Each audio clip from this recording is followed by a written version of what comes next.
The Lenni Lenape were the indigenous people who inhabited the land that is now modern-day Philadelphia.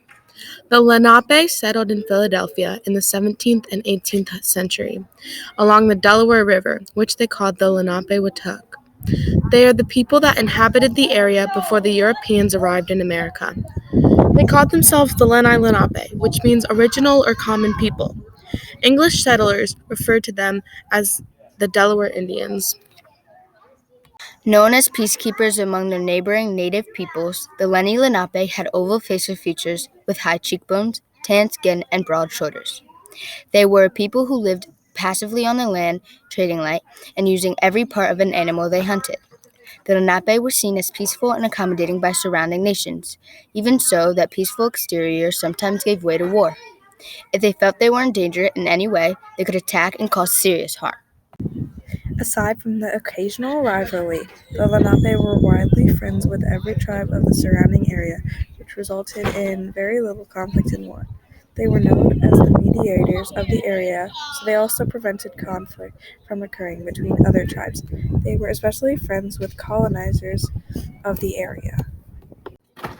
In 1524, the Lenni Lenape first came in contact with the Dutch and mostly forged good relationship with the Europeans.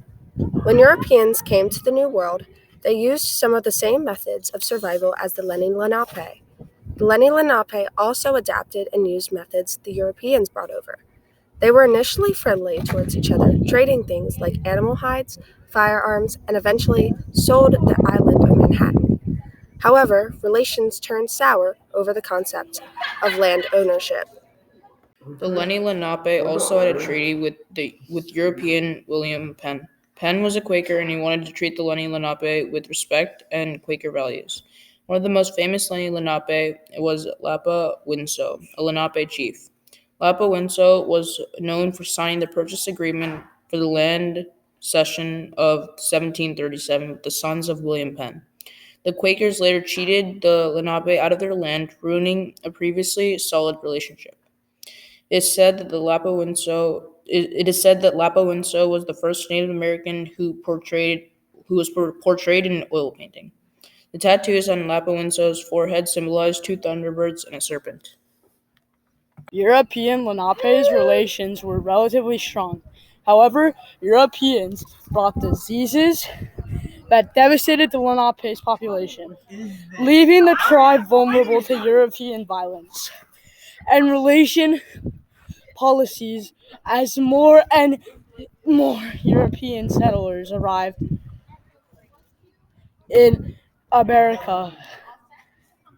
The Lenapes were forced out of their homeland and moved further west in 1785, where those remaining mostly settled in what now is called Toronto, Oklahoma, and Wisconsin.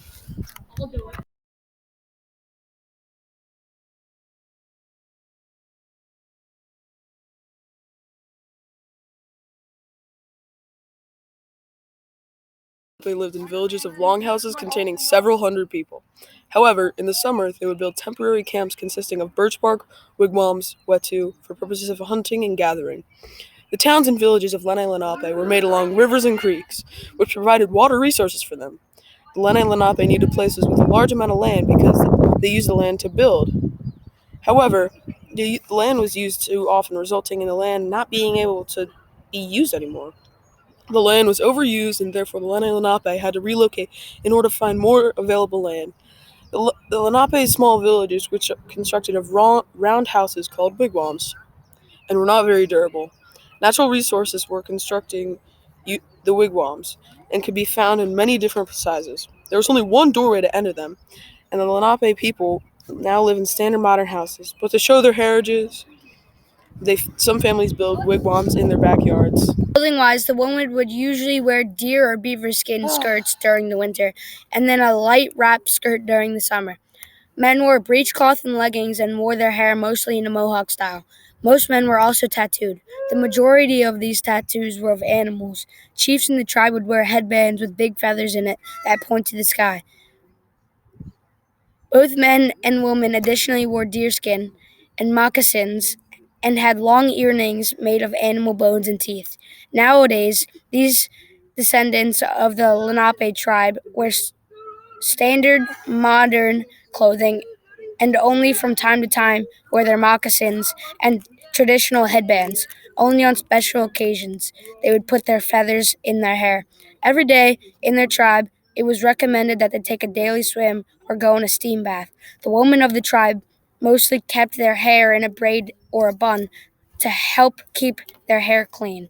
Lenape men and women wore different types of clothing during the winter and warmer weather. Lenape men would wear breechcloths when it was warm out. Breechcloth is a single piece of cloth wrapped around the hips that is mainly only worn by men. It was when it was colder outside. Men would wear animal skin and fur, with the fur facing the outside. Both men and women would wear moccasins, which were made from animal fur to keep their feet warm in the warm weather. Women would During the wear wintertime, the wrap Lenape people around spent most of skirts their and time in extend wigwams. below the knees. Wigwams are In made from winter, saplings, women rushes, bark, and would fur to keep wear them nice and warm. leggings in the same When as inside the men wigwams, would the elders wear would tell stories fur from long coat. ago. They would also dig large pits into the earth to store food like dried fish, nuts, etc. Lenape cleared land for agriculture by girdling trees. They would use an axe, adze, or blade to strip a tree of bark and a narrow ring around the trunk. Over time, this food would kill the tree and it would fall. Once cleared, Lenape farmers would use crooked sticks, honed stows or hoes, or the shoulder blades of deer to till the soil and plant crops. The Lenape and Native Americans generally domesticated many of the crops familiar to the American palate today. They planted corn, beans, and squash together, which they referred to as the Three Sisters because of the way each plant protected and assisted others when grown together. The way food was prepared was also a process that required a lot of time and specific techniques and tools. The Lenni Lenape ate lots of soups and puddings. The soups made there were usually dense and they were made from beans. They also drank tea made from cedar and scumac. Teas were used to make medicine. They used various tree barks to make teas for treating coughs and colds. They collected herbs from black cohosh and elderberry. The leaves and stems helped heal all varieties of ailments, from kidney disorders to depression. The focus of healing was balancing the self and physically and spiritually. The Lenape had several strategies for hunting for their tribe. For example, a hunting strategy of the Lenape was actually to light a section of the forest on fire, which would cause the animals to flee into traps that they had previously set. The men were the ones who would hunt and fish for their families. However, if you were the chief of the tribe, then you would not hunt, but your son would, or another villager would take your place. Women were typically in charge of land and territory rights. However, the men were largely responsible for hunting, community protection, building, and clearing swaths of land for farming or building on. The women were cultivators of the society. They planted and harvested the crops and gathered more than they would have hunted. They were also known for preparing a large portion of the meals. The Lenni Lenape may have had family names, but it's a bit more complicated than just taking the name of your dad as you do in America today. Men were expected to marry outside of the clan of their birth. Once born, children adopt the clan, and therefore the clan name of their mother. That clan will then be used to distinguish between those of the same name. Basically, the clan gives the members their identity. The Lenape tribe had a participatory democracy. This means that citizens have the power to directly vote on policies and politicians. This type of democracy is different from most other tribes of their time because most had tribal sovereignty. They decided on the councils that were presidented by the chiefs. These councils that the Lenape had were known as sachems. The Lenni Lenape calendar was based on many things. They used nature to help them determine the months and seasons. In order to signify the change in time, the Lenni Lenape would use changes in weather and environment to help them. When the leaves would start to fall off the trees and the squirrels came out, they knew it was fall. When flowers and crocuses bloomed, spring had begun. Shadfish and spring peepers, which were frogs, came when the weather turned to spring. The Lenni Lenape could tell when the summer arrived because of the berries that grew. These berries then were harvested, dried, and saved for winter. By using the moon and the sun, the Lenni Lenape were also able to tell the different seasons. Days of the week were not determined, however, years would have about 11 to 13 months in the Lenni Lenape calendar. The Lenape were highly religious people. There were 11 lesser gods in the Lenape religion and one main creator. In the religion, the main creator creates the earth with the help of 11 other lesser gods. In this creation story, after the gods have made all of the animals and plants and trees, they make men. Man makes a big tribe, but they find a magical bear tooth that gives people magical powers, and everyone starts fighting, and then the big tribe breaks up into a bunch of little tribes.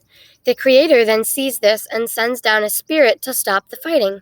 The spirit stops the fighting amongst the tribes, but now a giant frog and an evil snake take up the fight for the tooth. The frog eats the tooth and the snake, but then the snake bites the inside of the frog, letting out a ton of water everywhere. So now, all that was left uncovered in water on this new earth was a cedar tree on top of a cliff. And so the frog takes a bunch of animals up to the top with him. He finds earth on his nose and puts it on a turtle, which then keeps growing. The frog sends out a bear, and it takes him 2 days to go to the edge of the turtle and back. Then the frog sends out a deer, and it takes the deer 2 weeks to get to the edge and back. Finally, the frog sends out a wolf, and the wolf never comes back because the turtle got too big. And thus the earth was created in the legends of the Lenape. Until 1978, the Lenape were prohibited by the U.S. government from practicing their own beliefs or faith. One of their beliefs was that all things had souls.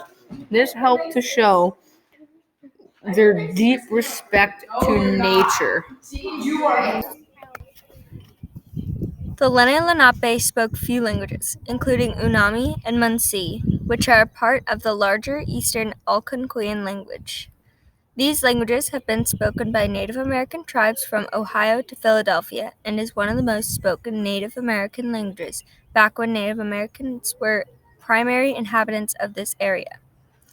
Most Algonquian tribes allied themselves with the French until France lost all of their colonies in the French and Indian War. The Algonquian-speaking people sided with the Americans in the American Revolutionary War. But by the 1840s, most Algonquian-speaking tribes had been relocated to the west of Mississippi under increasingly aggressive U.S. Native American removal laws. Today, some people are trying to revive the Lenni Lenape language, but it is not fluently spoken anymore. The Lenni Lenape tribe have existed for a long time and they're still present today. The Lenni Lenape tribe has started off as a non-profit organization in order to educate, raise awareness, help history, culture, in the current Lenni Lenape tribe. The Lenni Lenape tribe has decreased over time and are still working together to stay together today. Many of the remaining tribe members have tried to preserve and uphold the history of the tribe. Currently, the tribe is coming together to reform the Lenni Lenape tribe. An example of a current Lenape civilization is the Nanticoke Lenni Lenape tribe, currently the largest Native American tribe in New Jersey. It is governed by a 9-member tribal council, all of whom must also be enrolled citizens of the tribe, meaning they meet the mandatory amount of tribal blood and the basic family ancestry requirements. In addition, their elders continue to play an important role in guiding the people's future and reminding them of their past. The wisdom of the elders is honored and much respected. The Lenape have always been taught that when making decisions, they must consider the will of the Creator and the impacts any decisions may have. So this just goes to show that yes, there are still Lenape tribes existing in the modern world, and they're still honoring the heritage and culture. Things have changed in the modern world, but the Lenape still recognize and honor their roots.